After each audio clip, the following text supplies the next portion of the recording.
초등학생들의 재미있는 답안지가 인터넷 공간에 올려진 적이 있습니다. 인터넷은 그것을 엽기 답안이라고 했는데 저는 그것을 엽기라기보다는 참신함이라고 이렇게 붙여보고 싶습니다. 이를테면 이런 겁니다.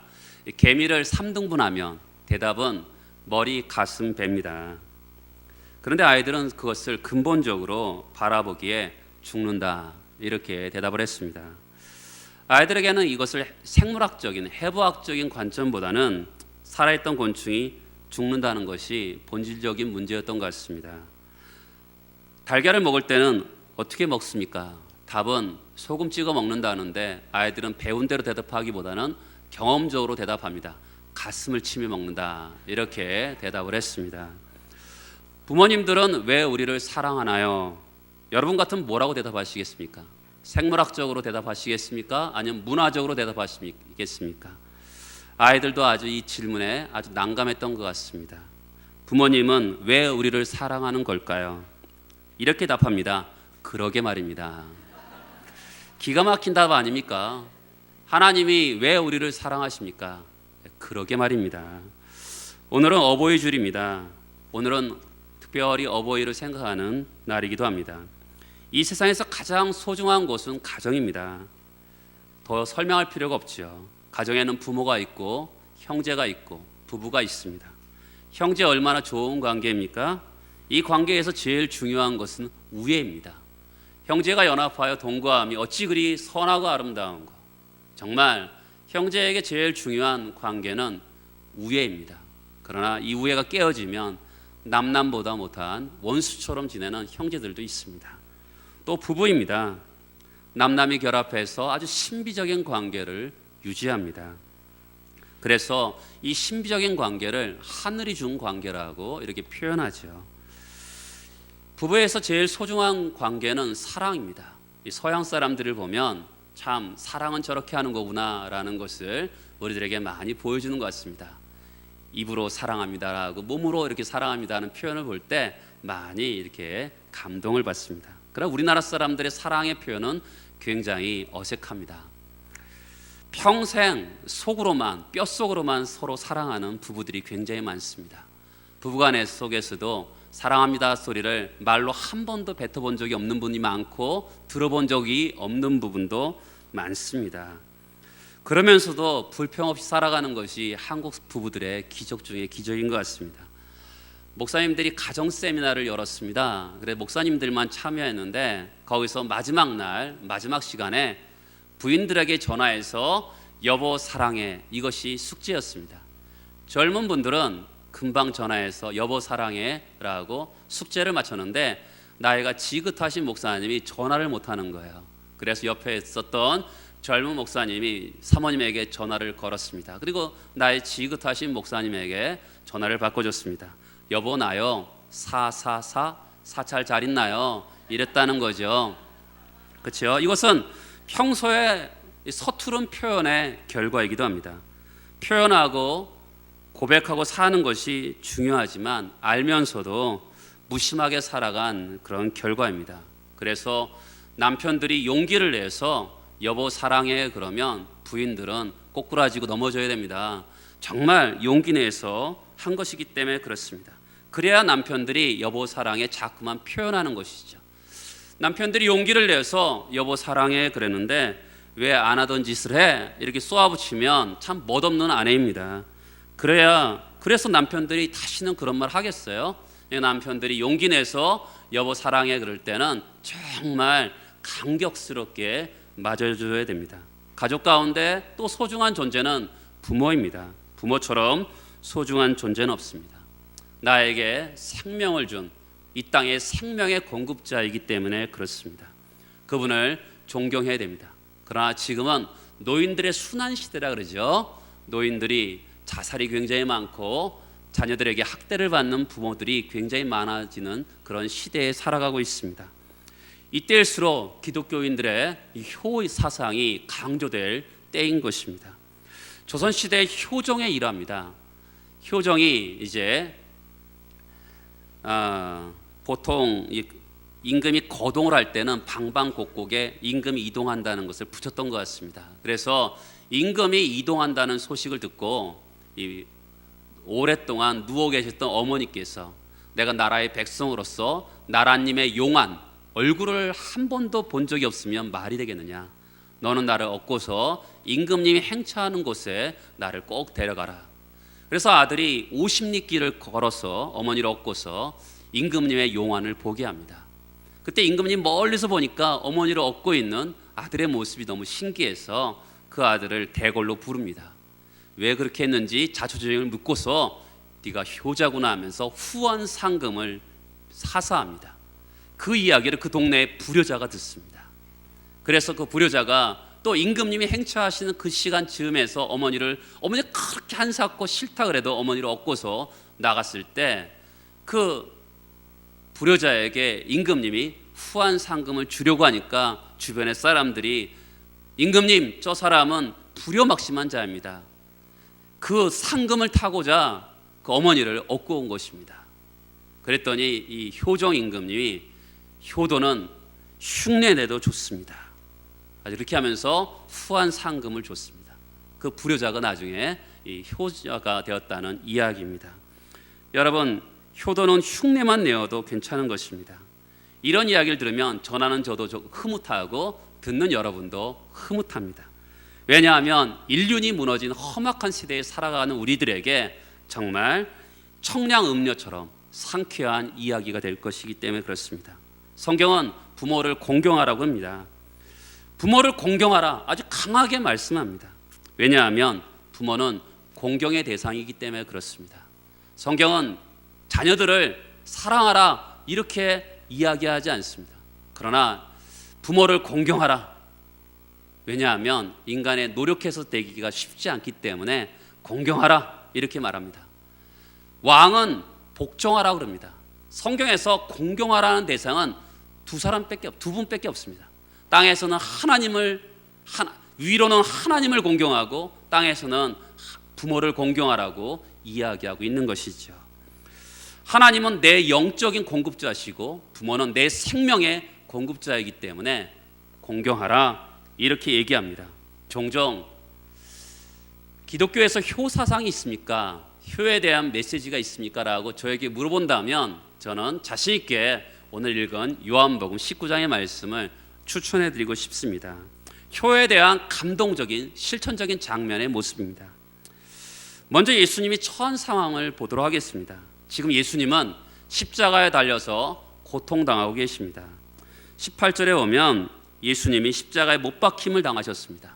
손과 발에 예수님이 십자가에 못을 박히시고 머리에는 가시관을 쓰셨습니다. 그래서 머리와 두 손발에는 피가 계속적으로 흐르고 있었던 것이죠. 체중을 이기지 못해서 손과 발이 찢겨지고 있습니다. 피를 너무나 많이 흘려서 예수님이 목이 마릅니다. 28절에 오면 예수님은 목마르다 이렇게 외치셨습니다. 여러분, 사람이 고통이 너무 심하면 아무 생각이 나지 않는데요. 고통 그 자체 외에는 아무런 생각이 들지 않는다고 합니다. 그런데 예수님은 이런 처절한 상황에서 가장 목마름이 극도로 지친 고통 속에서 어머니를 잊지 않으셨습니다. 주변 사람들은 내가 유대인의 왕이냐? 네가 메시아냐? 그러면 그 십자가에서 내려오라는 조롱 섞인 소리를 듣고 있음에도 불구하고 거기서 어머니를 집중해서 보십니다. 자기의 죽음을 바라보고 있는 어머니를 향해서 26절에 보면 이렇게 얘기하죠. 예수께서 자기의 어머니와 사랑하는 제자가 곁에 서 있는 것을 보시고 자기 어머니에게 말씀하시되 여자여 보소서 아들이니이다 라고 합니다. 자기 어머니를 향해서 여자여라고 표현합니다. 여러분, 이상하죠? 어머니라고 표현하지 않고 여자여라니 이상하지 않습니까? 요한복음에 보면, 아니 성경에 보면 예수님이 어머니를 향해서 여자여라고 표현한 것은 딱 두 번입니다. 가나의 혼인잔치에서 어머니가 이 포도주가 떨어졌습니다라고 말할 때 여자여 그것이 나와 무슨 상관이 있습니까? 라고 말씀하셨고, 예수님이 십자가에서 죽기 직전에 여자여라는 표현을 씁니다. 이 여자여라는 것은 우리가 보통 생각하는 어머니를 향해서 어떤 무례한 호칭이 아닙니다. 헬라어로 구나이라는 표현을 쓰고 있는데 아주 어떤 때만 쓰는 용어냐면 구나이라는 표현은 여왕이라든지 왕후라든지 그러니까 이 사람들에게 쓰는 표현입니다. 아주 극존칭의 경어예요.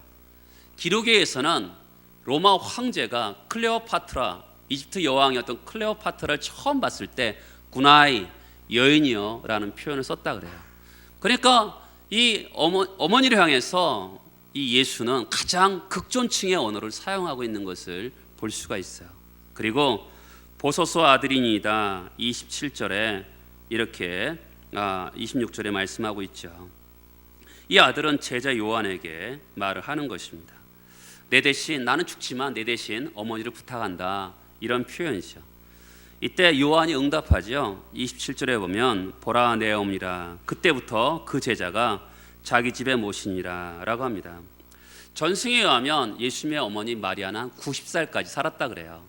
그 당시 이스라엘 사람들은 아이를 15살에서 18살에 처음 아기를 낳는다 그럽니다. 그러니까 이때 마리아의 나이가 이제 예수님이 33세에 돌아가실 때 마리아의 나이는 한 50세 정도 된 것이죠. 그리고 나서 이제 50세 정도에서 40년을 더 사는 거죠. 90세 정도까지 살았으니까. 사도 요한이 이때 한 예수님보다 나이가 어려서 한 20대 정도였을 것입니다. 그러니까 예수의 어머니를 한 40년, 60대 중반까지 섬겼던 것을 볼 수가 있어요. 자기의 청춘을 이 어머니 섬기는데 다 쓴 것을 보게 돼요. 자기 어머니도 아닌데, 그렇죠? 내 어머니도 아닌데 예수님의 어머니인데 어떻게 이렇게 할 수 있었을까요? 성경에서 보면 예수님의 그 동생들이 있었습니다. 그런데 예수님의 동생들에게 예수님을 부탁하지 않고 제자 공동체에게 예수를 잘 믿는 공동체에게 이때까지만 해도 십자가 지실 때까지만 해도 예수님의 제자들은 예수님의 동생들은 예수를 믿지 않았습니다. 부활하신 다음에 예수를 믿었거든요. 그렇기 때문에 아마도 제자 공동체, 교회 공동체에게 예수의 어머니를 부탁한 것을 보게 돼요. 그러면 왜 이렇게 40여 년 동안 이 사도 요한이 예수님의 어머니, 자기 어머니도 아닌데 이렇게 어머니를 잘 받들 수 있었을까요? 그것은 사도 요한이 주님의 사랑을 가장 많이 받은 사람이기 때문에 그렇습니다. 사도 요한에 붙여진 별명이 뭐예요? 사랑의 사도였습니다. 그러나 사랑의 사도라고 붙여지기 이전에 그의 별명은 성경에서 보면 우레의 아들이었습니다. 우레, 벼락치는 그런 표현을 쓰지요. 아주 강한 표현입니다. 성경에서 보면 사마리아 성에서 제자들과 같이 전도를 하는데 사마리아 사람들이 예수의 복음을 받아들이지 않았습니다. 그때 이 사도 요한이 뭐라 그러냐면 예수님 하늘에서 불벼락을 내려서 이들을 없앱시다 이런 제안을 합니다. 아주 성격이 아주 강하고 급박한 사람인 것을 알 수가 있습니다. 그리고 아주 자기중심적인 사람이죠. 예수님의 나라가 임할 때 우리 형, 그러니까 야고보와 요한 이렇게 우편과 좌편에 앉게달라고 아주 이기적인 사람이었습니다. 그런 사람이 드디어 사랑의 사도가 됩니다. 그는 사랑하는 자들아 서로 사랑하라. 정말 사람들에게 엎혀서 예배를 드려서 설교를 할 때도 소자야 서로 사랑하라. 그 말 한마디에 사람들이 막 울었다 그래요. 그래서 초대교회 성도들이 사랑의 공동체가 되었다고 합니다. 원래 잔인한 성품이었거든요. 그런데 어떻게 사랑의 사도가 되었을까요? 그것은 바로 예수의 사랑을 많이 받은 제자였기 때문에 그렇습니다. 26절에 보세요. 사랑하시는 제자라고 합니다. 요한복음 13장에 보면 그의 사랑하는 자가 예수의 품에 의지하여 누웠더라. 정말 이렇게 예수의 품에 누워서 예수의 사랑을 받으면서 사랑의 사도가 됩니다. 여러분, 사도 요한이 쓴 책이 요한복음, 요한 1, 2, 3서, 요한계시록입니다. 그런데 신기하게도 요한복음은 믿음에 대해서 기록하고 있고 요한 1, 2, 3서는 사랑에 대해서, 요한계시록은 소망에 대해서 기록한 거 여러분 아세요? 요한 1, 2, 3서는 하나님의 사랑에 대해서 얘기하고 있습니다. 우리가 사랑하면 그가 먼저 우리를 사랑하셨습니다. 사랑의 실천이 가능했던 것은 먼저 예수의 사랑을 받았기 때문에 그렇죠. 여러분, 사랑에 목마르십니까? 십자가 앞으로 나오십시오. 십자가 앞에서 예수님이 나를 얼마나 사랑했는지 그 십자가를 경험해 봐야 됩니다. 그래야지만이 다른 사람을 사랑할 수 있습니다. 사람들은요, 사랑할 능력이 없습니다. 십자가에서 예수 그리스도께서 나를 너무너무 사랑하셨던 것을, 그러게 말입니다. 그런 것처럼 정말 그 예수님이 나를 사랑하셨는지 우리가 그 십자가 앞에서만 느낄 수 있는 거죠. 우리가 누군가를 사랑하면 그 사랑하는 모든 사람을 사랑합니다. 처를 사랑하면 처가 집에 말뚝 보고 절한다 그러지 않아요? 그러니까 내가 그 사람을 사랑하면 그 사람이 사랑하는 모든 것을 사랑한다는 것이죠. 예수님은요, 이 세상의 모든 사람을 사랑하셨습니다.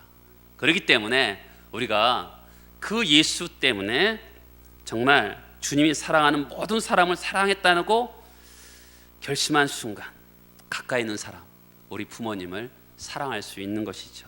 우리 예수님의 사랑에 대해서 한번 생각해 보겠어요.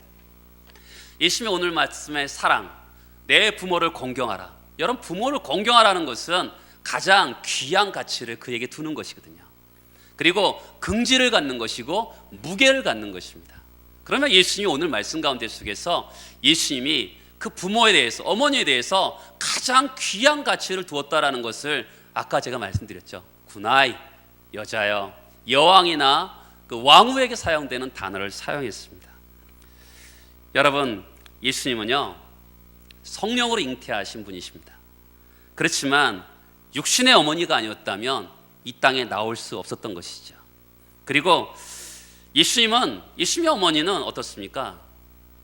예수님을 가지면서 돌에 맞아 죽을 수 있는 상황이었어요. 처녀가 아기를 가지면 죽을 수 있었거든요. 그런데 그것을 받아들입니다. 그리고 예수께서 태어나서 애굽으로까지 피신하고 그를 키웁니다. 예수님이 그렇게 구원의 사역을 이룰 수 있었던 것은 마리아의 헌신이 아니었으면 구원의 사역을 이룰 수 없었던 것이죠. 그러면서 사도 요한에게 내 어머니 잘 돌봐달라고 이야기합니다. 여러분, 그 당시에 나사렛은 가장 비천한 사람들이 살던 동네입니다. 그래서 나사렛에서 무슨 선한 것이 나겠느냐라고 말을 한 것이죠. 그만큼 마리아는 가장 비천한 동네의 사람이었습니다. 그런데 이 예수님은 어머니에 대해서 긍지를 갖습니다. 나를 태어나게 하신 분, 그리고 나의 그리스도의 사역을 감당하게 하신 분, 구속의 사역을 완성할 수 있도록 도와주신 분, 긍지를 가지면서 왕후에게 사용되는 군아이, 여자라는 단어를 사용합니다. 우리들도 어렸을 때 보면 어머니 아버지가 대부분 비참하게 사는 분들이 굉장히 많습니다. 생선장사 리어커 끌고 가시기도 하고 정말 쓰레기차 리어커를 끌고 가는 부모님들도 있었습니다.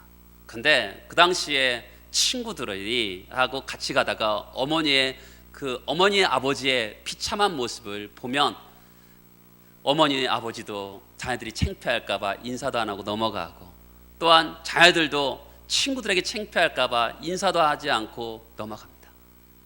그리고 지나가면서 그 자녀들의 마음에 못이 박히죠. 엄마 아버지에게 못이 박힙니다. 죄책감이 들죠. 창피해서 말은 안 했지만 어머니 아버지는 어떻게 생각할까, 이런 생각이 되는 것이죠. 여러분, 예수님은 어떠셨습니까? 예수님은 내 어머니다 이렇게 하면서 비록 비천한 나사렛에서 자란 어머니였지만 나를 키워주시고 나를 낳아주시고 그리스도의 사역을 감당하게 하신 예수님의 어머니에 대해서 내 어머니다 이렇게 말씀하는 것을 보게 됩니다. 여러분, 우리가 어떤 자리에 있든지 보십시오, 저의 어머니입니다, 보십시오, 저는 부모님의 자식입니다, 이렇게 자랑스럽게 긍지를 가지고 말할 수 있다는 것은 굉장히 중요해요. 우리가 옛날에 그 미국 슈퍼볼의 MVP를 수상한 하인스 워드라는 선수가 한국에 왔을 때 어머니는 정말 강한 분입니다. 어머니는 나의 자랑입니다. 그때 계속 그렇게 하고 다녔기 때문에 그 사람에 대해서 굉장한 감동을 받은 적이 있습니다.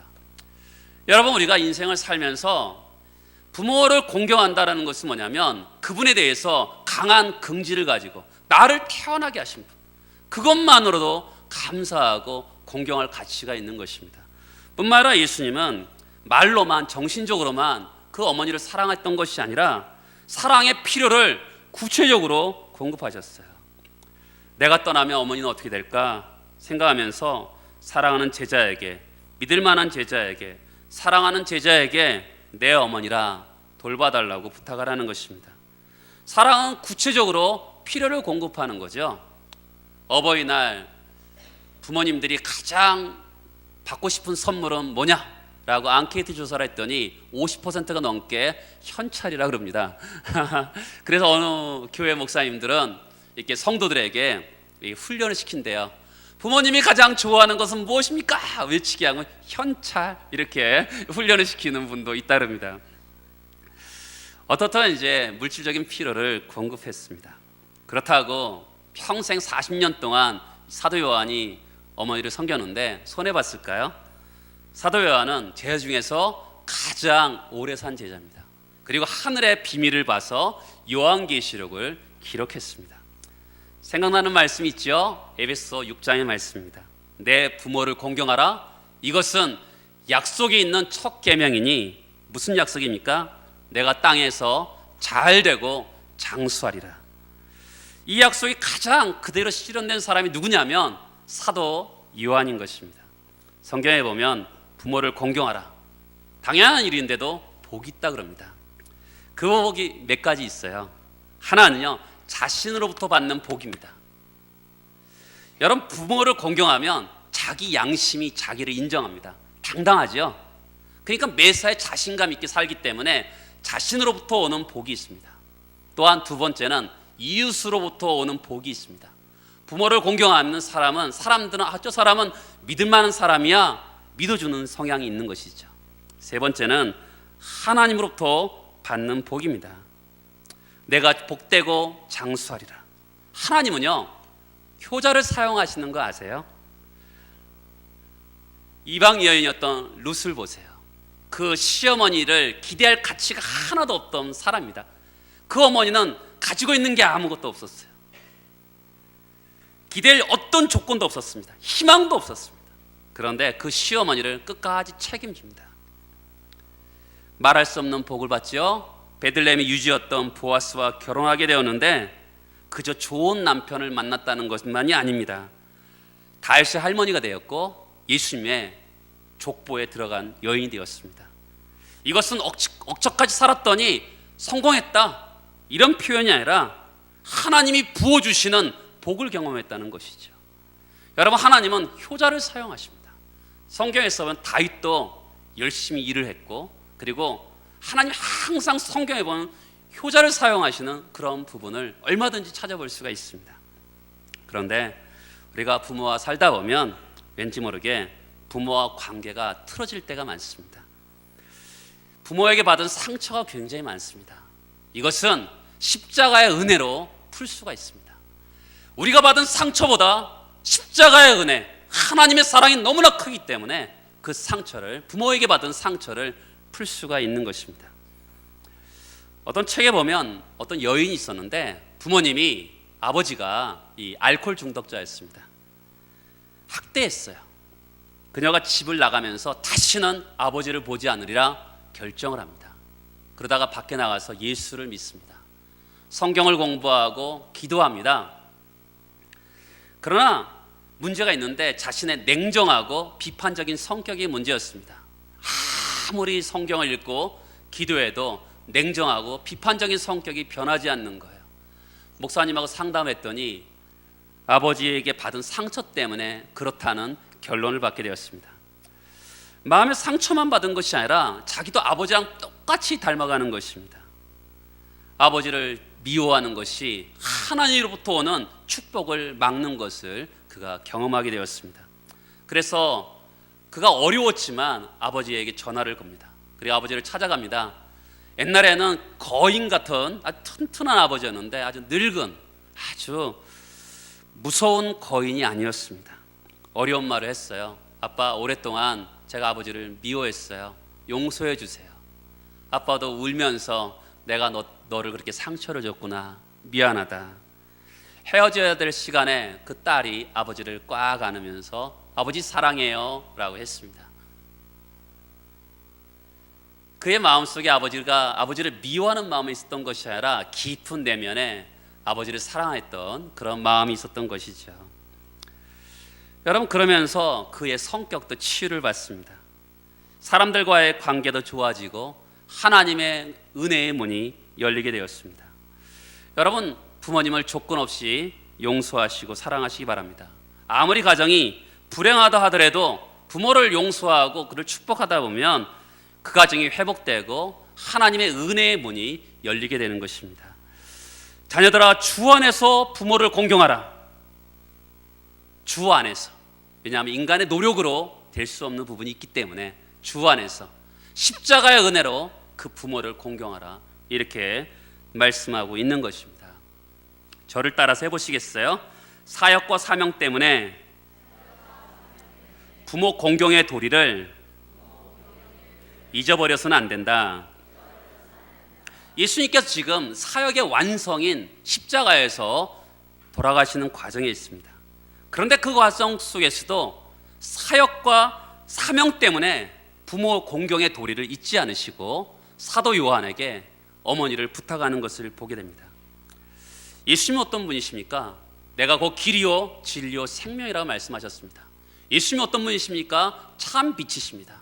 예수님이 어떤 분이십니까? 태초부터 계셨던 하나님이십니다. 그 하나님이신 예수님이 이 땅에 오셔서 기적을 베푸시죠. 물이 변하여 포도주가 되게 하시고 죽어가던 왕의 신하를 고쳐주고 오병이어를 정말 통해서 5천 명을 먹이는 사건을 벌입니다. 그리고 무리를 걸으시고 그리고 죽은 나사로를 살리십니다. 날 때부터 소경된 자를 고치십니다. 정말 예수님은 정말 하나님의 아들이셨습니다. 하지만 하나님의 아들이기에 인간의 아들로서의 본분을 잊지 않으셨습니다. 인간의 아들의 도리를 다 하셨어요.